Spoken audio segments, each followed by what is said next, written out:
Hi BookTube, it's Missy, and today I'm here to share with you guys my October book haul slash makeup haul slash what's in my library book bag, because that is the majority of the video. I'm going to get the makeup out of the way because I know that a lot of people don't like makeup, and I only have one item. In October I was very good. I was saving most of my money for November for the Black Friday sales, so I didn't want to spend too much on books in October, and of course I didn't want to spend any money on makeup, but Urban Decay came out with a new palette and I had to purchase it, and that palette is the Naked Cherry palette. Now this is my kind of colors, and if you guys are into makeup, I'm sure you have seen this all over YouTube already, but that's what I have on my eyes today. I really enjoy darker pinks and plummy colors and like magentas and all that stuff during the fall. So I had to purchase this. This is what I don't do this every day, and you can't even see. I am such an amateur when it comes to makeup. But I love color, and I always want to do my makeup, so. But I don't just use this for my day-to-day. I did use this in a lot of my Halloween costumes when I needed irritation around cuts because of the darker pinks and purples. So it all worked out, and it was worth the money. This was actually cheaper than all of the other Naked palettes for some reason, and it had free shipping on the Urban Decay website. So I had to buy it because free shipping and cheaper than everything else. I mean, normally when you go for like mid makeup brands, it's about $50 or so for a palette, and normally the Naked palettes are $52, and this one was $48. I think it was $48, which is cheaper, so I purchased it. Alright, so on to the books that I bought in October, and like I said, I barely have any. So the first one I want to talk about is Ruth Ware's latest book, The Death of Mrs. Westaway. I purchased this from my library bookstore for $4. I was super excited to see it on the shelves. They do have a little section called like newest releases or new releases, and a lot of the times they are book of the month books. So when I saw this one and it didn't have the giant book of the month symbol on it, I was excited, just because I don't like the gimmicky part of putting that on a book. Even with like Nocturnal Readers, like having the Nocturnal Readers little stamp on the book kind of bummed me out. I'm like, I don't want that. I just want the cover. I don't want stickers on my books. I don't want, now it's a motion picture. I don't want any of that on my book. I just want the plain book cover. I'm going on a tangent. Anyways, I have read all of Ruth Ware's books up to date, so this is the latest one, like I said, so I'm super excited to read this. Everyone has said it's amazing, and if this is amazing and I liked The Lion Game the most out of all the books I've read so far, I'm assuming that this is going to be even better. And all of her books are mysteries, so looking forward to this one. The next book I purchased is a sequel to a series that I've been waiting to read, and that is Head On by John Scalzi. Now, this is the first book, which is Lock In, and this is a sci-fi detective story about a man who has to find out what is going on with this virus. So let me backtrack a little bit just to give you some information in case you were interested in reading this series. In this world, there was a flu-like virus that took out, gosh, I want to say like 50% of the population. And when I say take out, I mean they all turned into like coma patients. They are all being kept alive with machines like to breathe and everything, and they're all bedridden, so they're all stuck or locked in to their bodies, but their brains are completely active. And so they were able to connect, this is super sci-fi, but they were able to connect their brain waves to computers, which then in turn they made robots. So there is a robot representation of themselves out in the world. Their body and mind are making this robot move and talk and, work with everybody, if the body dies, of course the robot won't work anymore. Our main character is a detective. He has lock-in, so he's at home cradled in a bed where his parents watch over his real body, and his robot body goes to work every day and functions in society like normal. I really, really liked it. I don't want to give anything away because I feel like this is the kind of book that you want to go into kind of blindly. Just know that it's a society that kind of hates the fact that there's robot people, but they don't know what else to do. And the robots are kind of like secondhand citizens because, I mean, even though they are the representation of a real human being and they function and everything, people look at them like, well, you don't need food or water or a big office, so I'm just going to give you a broom closet to work in, which is not really fair, but at the same time, the robot just needs to be plugged in at night. So it's like, I don't know. I don't know how I would react if I lived in that kind of world. But I absolutely loved the first one, and so I can't wait to read the second. And this one just so happens to be a signed copy, which was very exciting. I bought this off of Amazon, I think. And when it showed that it was on sale and signed, I jumped at the opportunity to buy it. The next book that I purchased was The Elementals by Michael McDowell, and I did read his book Moon Over Babylon a few months ago, at the beginning of the year I think, and I really, really, really loved it. I heard Katie from Chapter Stacks absolutely loves this book, and I totally trust her opinion on horror and thrillers, and so I definitely wanted to pick this one up. It's a haunted house book, and that was my theme for October, was haunted house reads or hauntings, and I wasn't able to get to this one, but I definitely want to read it ASAP.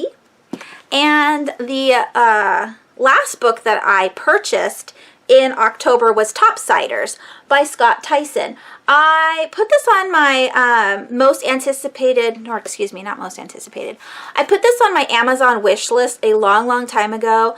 My buzzwords are hauntings and asylums, and so I don't remember when I put this up, but it says uninhabited for decades, an abandoned house. So I'm assuming that this is another haunted house book, and it's not that long. And I also wanted to read this during October, but I didn't get to it as well. So those are all 4 books. That's it. I'm so good. I only bought 4 in October, and I'm very happy about that. The last book I'm going to share with you, I totally showed lock-in instead of head-on. Whatever, you know. The last book I want to share with you guys is Toxic by Lydia Kang. Yeah, Kang. This is a book from Entangled Teen. They sent this to me at the end of October, middle of October. This book came out on November 6th, and it's a sci-fi romance, I think. I do like sci-fi, but I'm kind of iffy on the romance, and so we will see. I will give it a go. I think I requested this like last year, and then over time I decided I didn't want it anymore, but I'm on their, like, it's not PR list. I don't think that's what they're called for the book world, but I'm on their list, and so they sent it to me, and I will definitely give it a go. Hopefully it's good. I do like sci-fi, so we will see. Before we get to the library books, I do have one last book to share with you guys. This package came from Gina. She's a subscriber, and she contacted me, I think on Instagram maybe, and said that she thought that me and the kids would really like this book, so she asked if she could send it to me, and I said, of course. And this has been sitting on my floor since October. I meant to open it forever ago, and I'm sorry, Gina, that this took so long for you to see me open, but I just didn't have time, and now I have time to actually do this October book haul. So I'm opening it now. I don't know what it is. I think, I can't even remember if you told me what the title was and that I looked it up or not. I cannot remember. But if it's middle grade, I'm sure I'm going to love it. So here we go. There's paper in here. Ooh, a letter. Yay! Thank you for wrapping it. All right, and so we have here the book. What is it? What is it? What is it? Camp So-and-So. You did tell me the title. I forgot what it was. Ooh, this looks nice. Camp So-and-So by Mary McCoy.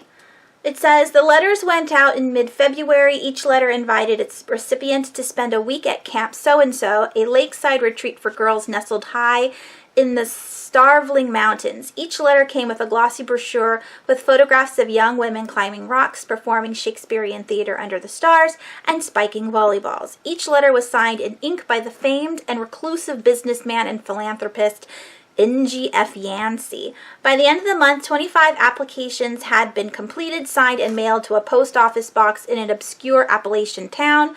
Had any of these girls tried to follow the directions in the brochure and visit themselves on that day in February, they would have discovered that there was no such town and no such mountain, and that no one within a 50-mile radius had ever heard of Camp So-and-So. Oh my gosh, so excited. Let's look underneath the dust jacket. Ooh, look how pretty. Arrow, feather, heart, knife, and barbed wire. Oh my gosh, so excited. Thank you so much, Gina. This is a pretty big book. And it has acts. Excellent. So we have a fake camp with 25 girls planning on going on this trip to Doom, I'm assuming. They were going to meet Doom. She said it was good for the kids. Maybe my 13-year-old will like it. My 11-year-old still likes like Blue's Clues and stuff. So when I read anything over that, he's just like, oh, this is boring, Mom. I want to read Captain Underpants. And I'm thinking, whatever. But I'm absolutely interested in reading this book, so I'm super excited. Thank you so much for sending this to me. As for the letter, I will read it later. Are you guys ready for the library books? Because I'm ready for the library books. So the first one I have here is the Atlas of Beauty. I do believe I put this up on Instagram a couple weeks ago. But this is Women of the World in 500 Portraits by Malaya Norok. I saw this on Facebook maybe, and I was like, ooh, I totally want to check this out. So they just have, it's just a picture book of women all around the world, and they're all gorgeous. So I wanted to look at all the pictures and read all the little, you know, tidbits at the bottoms, because it's interesting how their, you know, their society works, like what is beautiful in different countries. I know some countries like big eyes or lighter skin or more voluptuous bodies. So yeah, it's nice to take a look at things that aren't mainstream, because mainstream beauty is unattainable. And it's hard, especially in the United States, because we're always going after that model-like body. Oh, I'm too fat, my stomach's too big, my arms are too flabby, my nose isn't cute and button-shaped and, you know, perfect. It's big and fat and bulbous, and I can't stand it. But, you know, to each its own. I'm definitely looking forward to reading that. And so I have a whole bunch of books in my library book bag that are all new releases that came out in the last 2 months that I'm super excited to read. So first we have The Hanging Girl by Eileen Cook. Eileen Cook is the one who wrote With Malice, and I know a lot of people thought that that book was super predictable and boring. I found it amazing, and it made me start sobbing uncontrollably in the middle of reading it, because something that happened in the book shocked me so much, and I didn't see it coming like some people did, and it really got to me. So I liked that book, so I'm hoping I like this one. I also have The Truth Lies Here by Lindsay Klingeli. I don't know how to say that last name. It says, what's going on in Bone Lake? The truth will surprise you. Now, I would love to talk about all of the synopses for these books, but I have forgotten over time. So I'm pretty much just showing you the covers. These will all be a genre that I like, though. This one is about a dad that goes missing. He's all about conspiracy theories, and now she has to figure out, you know, why he's missing. So that sounded interesting. This is a thick book. Next we have The Undead Girl Gang by Lily Anderson. This came out a couple months ago. This is about a girl whose best friend dies, and she somehow is able to resurrect the girl and the group of girls that her best friend died with. The town thinks the best friend and the group of girls that she was with all killed themselves, but the main character here wants to find out the truth, and so after she resurrects her friend, she can then get down to like what really happened. This sounds good, and of course I'm in love with the cover. All right, the next book I want to talk about is And the Ocean Was Our Sky by Patrick Ness and illustrated by Rovina Kai. This is about sailors and whales and how the whales want to get revenge on the sailors. What I didn't realize was that not only is it illustrated, but it has words in it. So it's not necessarily a graphic novel like I thought it was going to be. It's just an illustrated book. That makes sense. Anyways, looking forward to that. Then I have A Noise Downstairs. This is by Linwood Barkley, and this is a adult thriller about a man who sees a murder take place on the side of the road. The killer sees him, tries to attack him, he gets away, but now he's starting to be haunted by the idea of the man, I think. I don't think that this is supernatural. However, he starts hearing a typewriter downstairs in his house. His wife doesn't hear this, and so he's starting to, you know, lose it a little bit. I believe that's, yeah, there's the typewriter. So I'm definitely interested in this one. Then we have Find You in the Dark by Nathan Ripley. This is another thriller. I think this one, yeah, this is also a adult. It says here, a fast-paced, morbidly addictive novel of chilling infatuation, Ripley's impressive debut is a rich and innovative thriller. That blurb was written by Ian Reid, which I absolutely love, who wrote I'm Thinking of Ending Things, which I still need to buy that book. Yeah, so I can't remember what this is about because a lot of the books that I want to read are kind of similar, but I do want to read it. And then we have Contagion by Erin Bowman. This is a YA sci-fi. This is about it kind of reminds me of Event Horizon, and if anything reminds me of the movie Event Horizon, I want to read it. So there is a dead ship floating in space. The entire crew has been killed. Our main character is part of the rescue crew. They go to this ship to find out, you know, what happened, to see if they can salvage anything or bring any survivors back.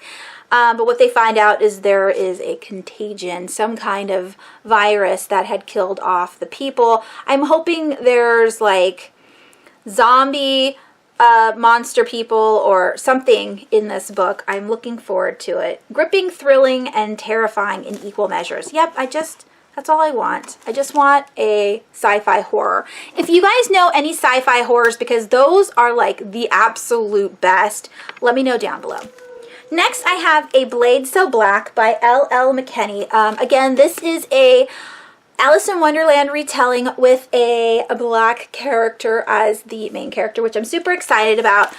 One, because it's a Wonderland retelling, and I love any Wonderland retellings. And two, it'll be interesting to see it in this perspective. Meaning, you know, it's kind of like a modern day Alice in Wonderland following a black character. So I want to know what she's doing instead of, you know, our original, which is a little white girl who's rich and is having a dream. Next we have The Unfortunates by Kim Liggett. I do own 2 more of her books. This again is borrowed. The only bad thing I hate about borrowed books is these shiny covers when I'm trying to talk about them with you. They're just glaring the light off. Super, super small. I don't know anything about it except for that it's horror, and that's my jam, so I wanted to read that. And look at this cover. I mean, there's blood on his shirt, or on his hands. Is he a killer? I don't know.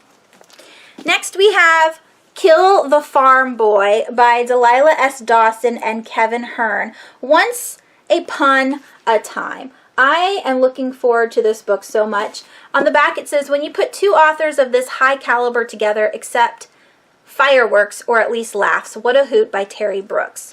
Yeah, I'm so excited for a comedy fantasy, which I'm already sort of kind of reading right now. I'm reading a comedy fantasy to my children, but it's also a detective mystery story, so I know that I'm just going to absolutely love this one. I have 3 more books and then I have to get to work. I'm already late. So we have The Agony House by Sherry Priest. I have never read anything by her before.